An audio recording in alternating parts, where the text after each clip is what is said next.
नमस्कार दोस्तों। आज के वीडियो में हमेशा की तरह दो कहानियां हैं। दोनों ही सच्ची और दिलचस्प हैं, इसलिए आप आखिर तक जरूर देखना। आज की पहली कहानी मध्य प्रदेश के रीवा जिले की है। ये बात 2025 की है। रीवा जिले में एक थाना आता है, चोरहटा थाना। 4 सितंबर की सुबह पास के गांव से एक किसान परिवार चोरहटा थाने पहुंचा। थाना प्रभारी आशीष मिश्रा ने वजह पूछी तो उस व्यक्ति ने बताया कि उसकी 18 साल की बेटी मुस्कान कल दोपहर से गायब है। परिवार ने थाने आने से पहले हर जगह खोज की, रिश्तेदारों के घर, दोस्तों के यहाँ और आसपास के इलाकों में भी, लेकिन मुस्कान का कहीं पता नहीं चला। आखिरकार मजबूर होकर पिता थाने पहुंचा। मामला गंभीर लगने पर टीआई आशीष मिश्रा ने तुरंत मुस्कान के अपहरण का केस दर्ज किया और इसकी जानकारी सीएसपी ऋतु उपाध्याय और रीवा एसपी शैलेंद्र सिंह चौहान को दी। एसपी शैलेंद्र सिंह चौहान ने तुरंत कार्रवाई की और टीआई आशीष मिश्रा की अगुवाई में एक टीम बनाई ताकि मुस्कान को ढूंढा जा सके। इसी बीच पुलिस को पता चला कि मुस्कान की बुआ भी लापता है। क्योंकि मुस्कान अपनी बुआ के काफी करीब थी, पुलिस ने समझा कि दोनों एक साथ ही गायब हुई हैं। इसके बाद साइबर सेल की मदद से उनकी लोकेशन ट्रैक की गई और उस मोबाइल नंबर का पता चला जिससे मुस्कान की बार बार बात हो रही थी। मामला अब संदिग्ध लगने लगा। पता चला कि वह मोबाइल नंबर दावत अली नाम के युवक का है। जब पुलिस ने मुस्कान के परिवार वालों से दावत अली के बारे में पूछा तो सामने आया कि मुस्कान के घर वालों ने कभी भी इसका नाम पहले नहीं सुना था। यह जानकर पुलिस को समझ आ गया कि मामला आपसी गलत संबंधों और धोखे से जुड़ा हुआ है। मुस्कान के साथ निशा के गायब होने का शक पुलिस को पहले से ही था। मुस्कान के साथ निशा के गायब होने का शक पुलिस को पहले से ही था, लेकिन जब दावत अली का नाम सामने आया तो पुलिस को यकीन हो गया कि दोनों को ले जाने वाला वही है। जांच में यह भी पता चला कि जिस दिन दोनों लापता हुई उस दिन दावत अली का मोबाइल रीवा में था और उसने निशा से कई बार फोन पर बात भी की थी, लेकिन बाद में उसके मोबाइल की आखिरी लोकेशन राजस्थान के झुंझुनू में दिखी। इसी आधार पर जब मामला झुंझुनू से जुड़ा मिला तो एसपी शैलेंद्र सिंह चौहान ने महिला सब इंस्पेक्टर के साथ पुलिस की एक टीम झुंझुनू रवाना कर दी। वहां पहुंचकर टीम ने स्थानीय पुलिस की मदद से दावत अली के ठिकाने पर छापा मारा और बुआ भतीजी दोनों को बरामद कर लिया। दावत अली को भी मौके से गिरफ्तार कर लिया गया। झुंझुनू थाने में जो बातें सामने आईं, उसके बाद पुलिस ने दावत अली के दो दोस्तों दीपक कुमार और अंशु को भी गिरफ्तार कर लिया। ये दोनों मुस्कान के अपहरण में दावत अली की मदद कर रहे थे। यहां हुई पूछताछ में जो सच सामने आया उसे सुनकर न सिर्फ पुलिस और पीड़ित परिवार बल्कि पूरा समाज हैरान रह गया। पूछताछ में पता चला कि मुस्कान के अपहरण की पूरी साजिश में दावत अली और उसके साथियों के साथ मुस्कान की बुआ निशा भी बराबर की शामिल थी। बल्कि इस पूरे खेल की शुरुआत और योजना उसी ने बनाई थी। उसने अपनी गलत हरकतों के चलते भतीजी को भी दर्दनाक हालात में धकेल दिया था। इस आधार पर पुलिस ने दावत अली, दीपक कुमार, अंशु और निशा चारों को अलग अलग धाराओं में गिरफ्तार कर अदालत में पेश किया। अदालत ने चारों को जेल भेज दिया। इस तरह बुआ भतीजी के रिश्ते को शर्मसार कर देने वाली यह घटना सबके सामने आई। चोरहटा थाना सीमा के एक गांव में रहने वाले इस परिवार की समाज में अच्छी इज्जत होने के साथ साथ दबदबा भी कम नहीं है। बुआ निशा जब करीब 8 साल की थी तब भतीजी मुस्कान का जन्म हुआ। मुस्कान ने अपना बचपन बुआ निशा की गोद में खेलते हुए बिताया। समय के साथ निशा जवान होने लगी और मुस्कान किशोर उम्र में पहुंच गई। धीरे धीरे दोनों के बीच का रिश्ता बुआ भतीजी से ज्यादा एक सहेली जैसा बन गया। गांव में अगर निशा कहीं जाती तो मुस्कान उसके साथ होती और अगर मुस्कान को कहीं जाना होता तो निशा उसका साथ देती। समय बीतता गया और जब निशा लगभग 20 साल की हुई तो घर वालों ने उसके लिए गांव के पास ही रहने वाले एक ठीक ठाक लड़के से शादी कर दी। उस समय मुस्कान भी 12-13 साल की हो चुकी थी। शादी के 2-3 साल बाद भी जब कभी निशा घर आती तो वह मुस्कान को अपने फूफा जी के बारे में बातें जरूर सुनाती और मुस्कान ध्यान से सुनती रहती। लेकिन पिछले 1 साल से निशा मुस्कान से फूफा जी की बातें करना कम कर दी थी। एक दिन मुस्कान ने अपनी बुआ से इस बारे में पूछा तो निशा ने कहा कि अब उसे किसी दूसरे लड़के से प्यार हो गया है। ये सुनकर मुस्कान थोड़ी चौंक गई और उसने बुआ से कहा कि ये सब ठीक नहीं है और उसे रोकने की कोशिश की। लेकिन निशा ने जवाब दिया कि प्यार में गलत या सही की बात नहीं होती। इसी बीच एक दिन जब निशा मायके में थी, उसके प्रेमी दावत अली का फोन आया। निशा ने मुस्कान की बात दावत अली से करवा दी। दावत अली की नीयत अच्छी नहीं थी। निशा से प्यार करने का नाटक वह केवल शारीरिक सुख के लिए कर रहा था। जैसे ही उसने मुस्कान से बात की, वह समझ गया कि मुस्कान के साथ भी वही सुख मिल सकता है। इसके बाद उसने मुस्कान से बात करना शुरू कर दिया। इस दौरान उसने मुस्कान की दोस्ती अपने एक दोस्त अंशु से करवा दी ताकि मुस्कान अंशु के पास आए, जिसके बाद मौका लगने पर दावत अली भी अपने मकसद में सफल हो सके। अंशु का मकसद पहले से ही तय था, इसलिए उसने पहले 1-2 दिन तो साधारण बातें की और फिर धीरे धीरे मुस्कान के मन में हलचल पैदा करने वाली बातें करनी शुरू कर दी।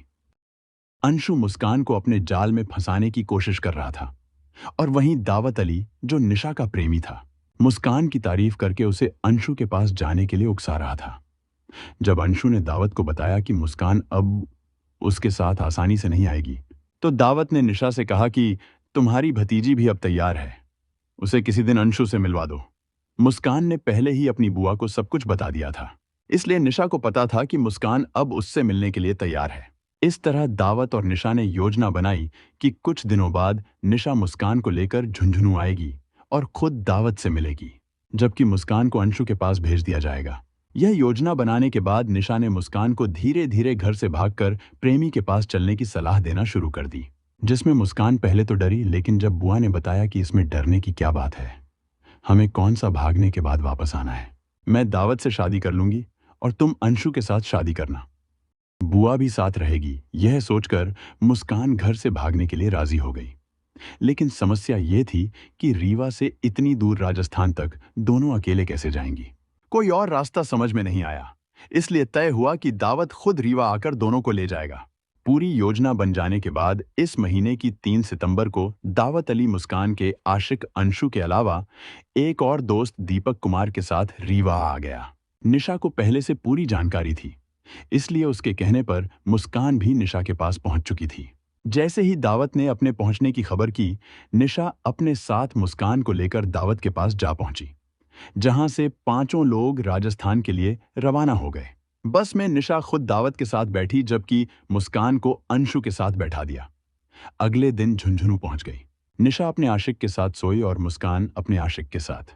एक ही कमरे में पड़े 2 अलग-अलग बिस्तर पर बुआ ने भतीजी के सामने अपने आशिक से अय्याशी की, वहीं बुआ के सामने अंशु ने उसकी भतीजी के साथ गलत काम कर दिया। दूसरी तरफ पुलिस मुस्कान के अपहरण का मामला दर्ज कर उसकी तलाश कर रही थी। पूछताछ में दावत अली ने बताया कि निशा की दावत अली से दोस्ती सोशल मीडिया के माध्यम से हुई थी, जिसके बाद दोनों ने फोन नंबर एक्सचेंज कर बातचीत करना शुरू कर दिया, जिसमें दावत अली ने निशा पर ऐसा जादू चलाया कि वह अपने पति को छोड़कर दावत अली के साथ निकाह करने राजी हो गई।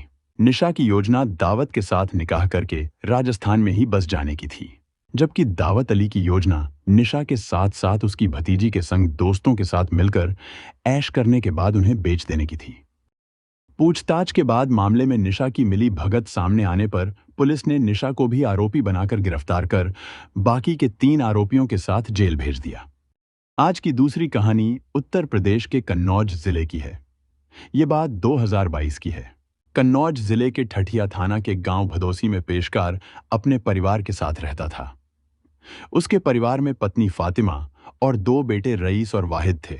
पेशकार के पास थोड़ी सी खेती की जमीन थी, जिससे परिवार का खर्चा नहीं चलता था, इसलिए वह जूते का काम करके परिवार का पालन पोषण करता था। पेशकार ने अपने जीते जी ही दोनों बेटों में घर और जमीन बांट दी थी। दोनों भाई अपने अपने परिवार के साथ अलग रहते थे।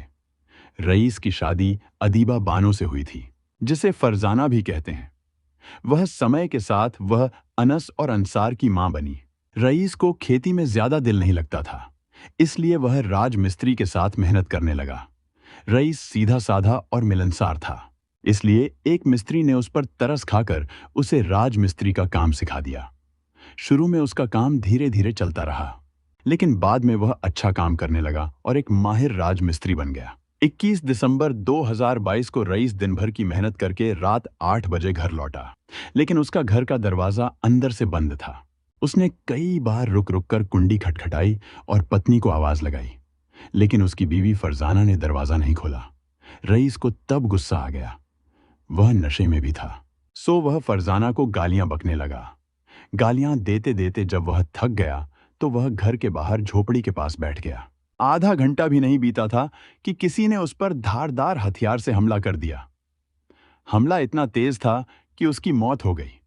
इसी समय फरजाना दरवाजा खोलकर बाहर आई। उसने झोपड़ी के पास अपने पति को खून से लथपथ तड़पते देखा और जोर जोर से चीखने चिल्लाने लगी। फरजाना की चीख सुनकर आस पड़ोस के कुछ लोग घरों से बाहर निकले। फरजाना ने उन्हें बताया कि किसी ने उसके पति पर हमला किया है। यह सुनकर सभी चौंक गए। रईस का भाई वाहिद उसके घर के पास ही रहता था। उसने भाभी फरजाना के रोने की आवाज सुनी और तुरंत हड़बड़ाकर बाहर आया। भाई रईस को मरते मारते देखा तो उसका कलेजा कांप उठा और मन में तरह तरह की चिंता उठने लगी। एक वफादार पत्नी की तरह फरजाना ने अपने पति रईस को भाई वाहिद की मदद से कन्नौज जिले के ठठिया स्थित सरकारी अस्पताल की तरफ भागी। लेकिन अस्पताल पहुंचने तक रईस ने दम तोड़ दिया।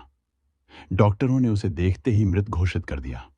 फिर फरजाना और वाहिद रईस का शव घर ले आए। यह घटना 21 दिसंबर 2022 की रात 9 बजे भदोसी गांव में हुई थी। सुबह होते ही रईस की हत्या की खबर पूरे गांव में फैल गई और लोग उसके घर पर इकट्ठा होने लगे। लोग आपस में कानाफूसी करने लगे और हर किसी की अलग अलग बातें बनने लगी। इसी बीच ग्राम प्रधान रामजी कुशवाहा ने रईस की हत्या की खबर थाना ठठिया पुलिस को दे दी। यह मामला हत्या का था, इसलिए एसएचओ कमल भाटी पुलिस के साथ भदोसी गांव के लिए निकल गए। निकलने से पहले उन्होंने इस घटना की जानकारी अपने पुलिस अधिकारियों को भी दे दी थी। भदोसी गांव ठठिया थाने के पास ही था, इसलिए पुलिस वहां जल्दी पहुंच गई। उस समय वहां ग्रामीणों की भीड़ जुटी हुई थी। भीड़ को हटाकर कमल भाटी उस जगह पहुंचे जहां मृतक रईस का शव पड़ा था। एसएचओ ने शव देखा और चौंक गए, क्योंकि हत्यारों ने बहुत निर्दयी तरीके से धारदार हथियार से रईस की हत्या की थी। उसके सिर के पीछे गहरा घाव था। सिर की हड्डी टूटने और ज्यादा खून बहने की वजह से उसकी मौत हुई थी। हत्यारों ने शायद पीछे से वार किया था। मृतक रईस की उम्र लगभग 50 साल थी और शरीर दुबला पतला था। एसएचओ कमल भाटी घटनास्थल का निरीक्षण कर ही रहे थे कि सूचना पाकर एसपी कुंवर अनुपम सिंह और एएसपी अरविंद कुमार भी वहां पहुंच गए। पुलिस अधिकारियों ने घटनास्थल का बारीकी से निरीक्षण किया और फिर ग्राम प्रधान रामजी कुशवाहा व आस पड़ोस के लोगों से घटना के बारे में जानकारी ली। घटनास्थल पर फरजाना भी मौजूद थी। वह अपने पति के शव के पास रो रही थी। एएसपी अरविंद कुमार ने उसे धैर्य दिया और फिर घटना के बारे में पूछताछ की। फरजाना ने बताया कि वह रात को दरवाजा बंद कर घर में सो रही थी। रात 9 बजे उसकी नींद खुली और वह दरवाजा खोलकर बाहर आई। वहां उसने झोपड़ी के पास अपने पति को तड़पते देखा। किसी ने उस पर जानलेवा हमला किया था। फरजाना ने शोर मचाया तो कुछ लोग घरों से बाहर निकले। इसके बाद उसने अपने देवर वाहिद की मदद से पति को ठठिया अस्पताल ले जाने की कोशिश की, लेकिन डॉक्टरों ने वहां उसे मृत घोषित कर दिया। एएसपी ने फरजाना से पूछा कि क्या वह बता सकती है कि उसके पति का कत्ल किसने किया। फरजाना ने कहा कि उसे इस बात का कोई पता नहीं है। पुलिस ने यह भी पूछा कि क्या रईस की किसी से गांव में रंजिश थी या कोई लेन देन था। फरजाना ने बताया कि गांव में रईस की किसी से न तो रंजिश थी और न ही कोई लेन देन था। वह रोज कमाने खाने वाला आदमी था, लेकिन शराब का आदी जरूर था। मृतक रईस का भाई वाहिद पुलिस अफसर और भाभी फरजाना की बातें ध्यान से सुन रहा था। भाभी के बर्ताव से उसे अंदर ही अंदर गुस्सा भी आ रहा था।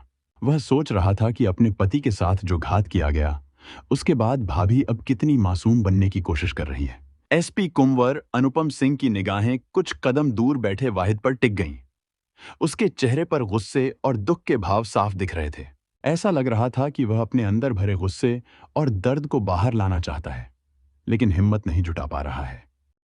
एसपी को संदेह हुआ कि शायद वह अपने भाई की हत्या का सच जानता है, इसलिए उन्होंने वाहिद को पास बुलाया और पूछताछ के लिए अलग ले गए। वाहिद ने बताया कि रईस उसका सगा भाई था। जब एसपी ने उससे पूछा कि क्या वह जानता है कि रईस की हत्या किसने की, तो वाहिद ने विश्वास के साथ कहा कि इस हत्या के पीछे उसकी भाभी फरजाना है। उसने आगे बताया कि फरजाना का अपने पड़ोसी अमर सिंह कुशवाहा के साथ नाजायज संबंध था। रईस उस नाजायज संबंध के खिलाफ था और अक्सर जब वह फरजाना को रंगे हाथ पकड़ता तो दोनों के बीच झगड़ा और मारपीट होती थी। रईस इन नापाक संबंधों में बाधक बन रहा था, इसलिए फरजाना ने अपने प्रेमी अमर सिंह के साथ मिलकर उसकी हत्या कर दी।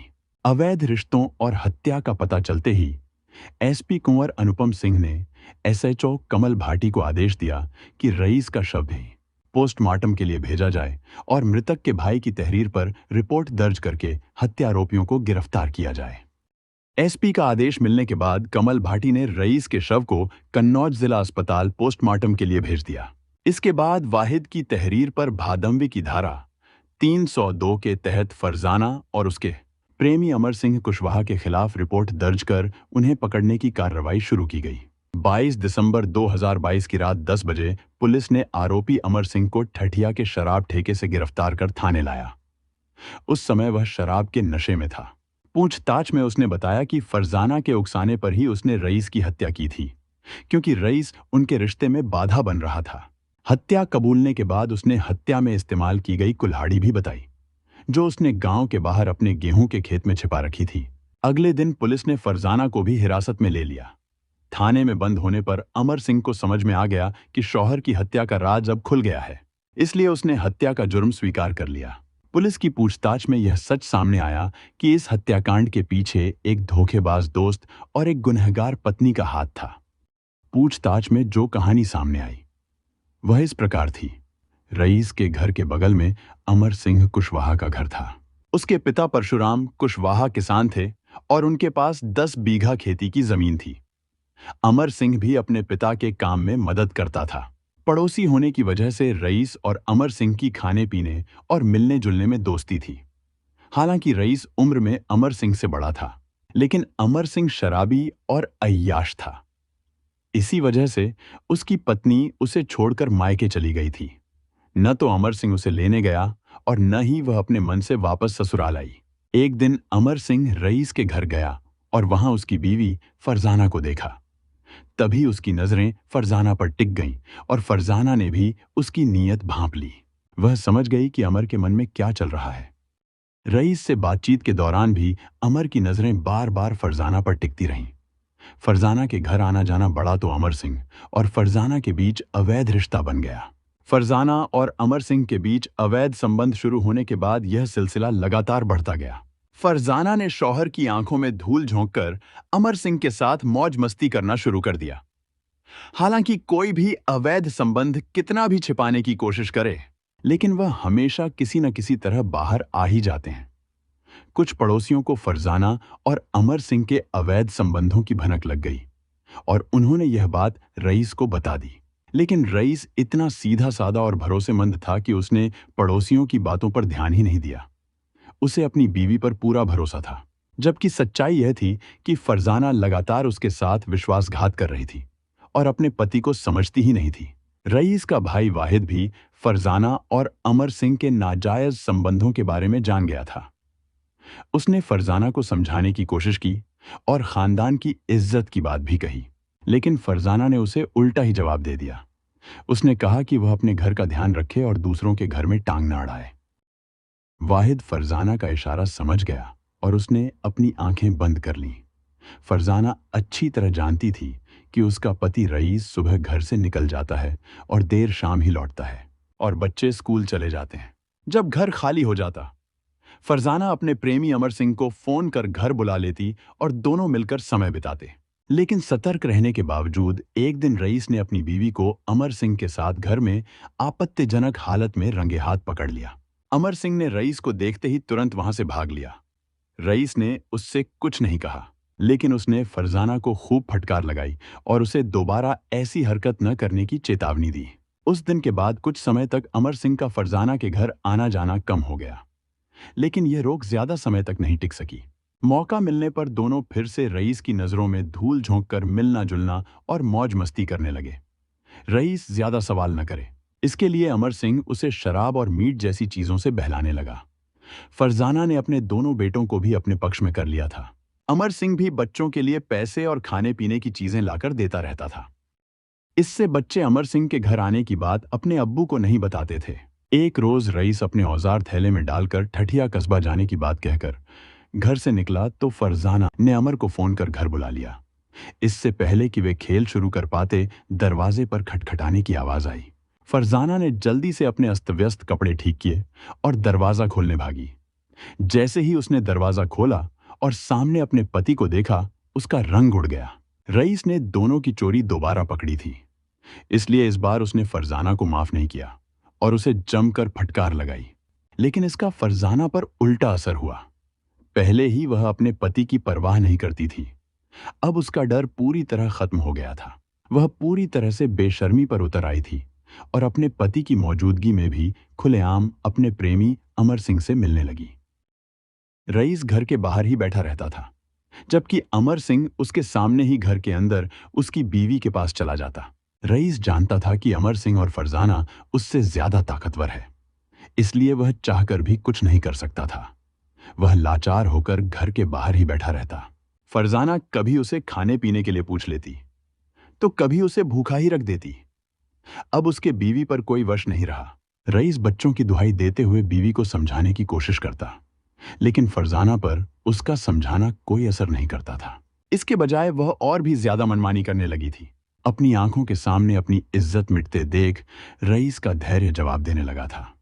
अब वह अपनी बीवी की बेवफाई और बेहयाई बिल्कुल सहन नहीं कर पा रहा था। इसका असर यह हुआ कि रईस पहले से ज्यादा शराब पीने लगा। जो पैसा वह कमाता वह सब शराब पर ही खर्च कर देता। शराब के नशे में वह फरजाना और अमर को गालियां देता। फरजाना को अपने पति की गालियां बर्दाश्त नहीं होती थीं। वैसे भी उसे अपने प्रेमी से चोरी छिपे मिलना अच्छा लगता था। उधर अमर सिंह भी चाहता था कि फरजाना जीवन भर उसके साथ रहे। अपने स्वार्थ को पूरा करने के लिए दोनों ने मिलकर रईस को ठिकाने लगाने की योजना बनानी शुरू कर दी। 21 दिसंबर 2022 की रात 8 बजे रईस नशे में घर लौटा। घर का दरवाजा अंदर से बंद था। उसने कुंडी खटखटाई, लेकिन फरजाना ने दरवाजा नहीं खोला। गुस्से में रईस ने फरजाना को भद्दी भद्दी गालियां दी। फरजाना को यह बर्दाश्त नहीं हुआ। उस समय अमर सिंह भी फरजाना के घर पर मौजूद था। उन्होंने योजना बनाई कि रईस का मुंह हमेशा के लिए बंद कर दिया जाए। दोनों ने अपने आप को तैयार किया और उचित मौका मिलने पर अमर सिंह हाथ में कुल्हाड़ी और फरजाना हाथ में डंडा लेकर घर के बाहर आया। पीछे से अमर सिंह ने कुल्हाड़ी से रईस के सिर पर जोरदार वार किया। वार इतना भयानक था कि रईस का सिर फट गया और वह वहीं गिर पड़ा। नफरत और क्रोध में जलती फरजाना ने भी डंडे से कई बार अपने पति के सिर पर हमला किया। इसके बाद वह घर के अंदर चली गई और अमर सिंह कुल्हाड़ी लेकर वहां से भाग गया। कुछ देर बाद फरजाना खून से लथपथ रईस के पास चीखने लगी। दिखावे के लिए उसने उसे अस्पताल भी ले जाने की कोशिश की, लेकिन तब तक रईस की सांसें थम चुकी थीं। 24 दिसंबर 2000 को पुलिस ने आरोपी अमर सिंह कुशवाहा और फरजाना को पूछताछ के बाद कन्नौज जिला अदालत में पेश किया। अदालत ने दोनों को जेल भेज दिया। फरजाना ने जो किया वह बिल्कुल गलत था। वह अपने पति रईस के प्रति ईमानदार रहती, किसी भी अवैध संबंध में नहीं पड़ती। अगर वह रईस से खुश नहीं थी या किसी तरह की असहमति थी, तो उसे बिना धोखा दिए बातचीत, समझौता या अलग रहने जैसे कानूनी और शांति वाले रास्ते अपनाने चाहिए थे। उसने हत्या में शामिल होकर खुद को अपराधी बना लिया। उसके और उसके प्रेमी अमर सिंह की गिरफ्तारी हुई और जेल जाना पड़ा। उसने अपने पति रईस को खो दिया और अपने बच्चों के लिए घर का सुरक्षित माहौल नष्ट कर दिया। पूरे गांव में उसकी और उसके प्रेमी की बदनामी फैली। लोग उस पर विश्वास नहीं करते और उसका सम्मान खत्म हो गया। अपने लालच और स्वार्थ के चलते उसने परिवार और भविष्य दोनों खो दिए। फरजाना के कामों ने उसे और उसके परिवार को बर्बाद कर दिया। ईमानदारी और संयम ही सही मार्ग है। हमारा उद्देश्य यह है कि लोग इन घटनाओं से सीखें और गलत रास्तों पर चलने से बचें। यह कहानी एक अहम चेतावनी है जो हमें बताती है कि जीवन में सही फैसले लेना कितना जरूरी है। हमें मिलकर एक बेहतर समाज बनाने की कोशिश करनी चाहिए, जहां प्यार और ईमानदारी की अहमियत हो। ऐसी सच्ची घटनाओं और उनसे मिले संदेशों के साथ मैं फिर लौट कर आऊंगा। तब तक के लिए सुरक्षित रहें, सतर्क रहें और याद रखें कि हर कदम सोच समझकर उठाएं।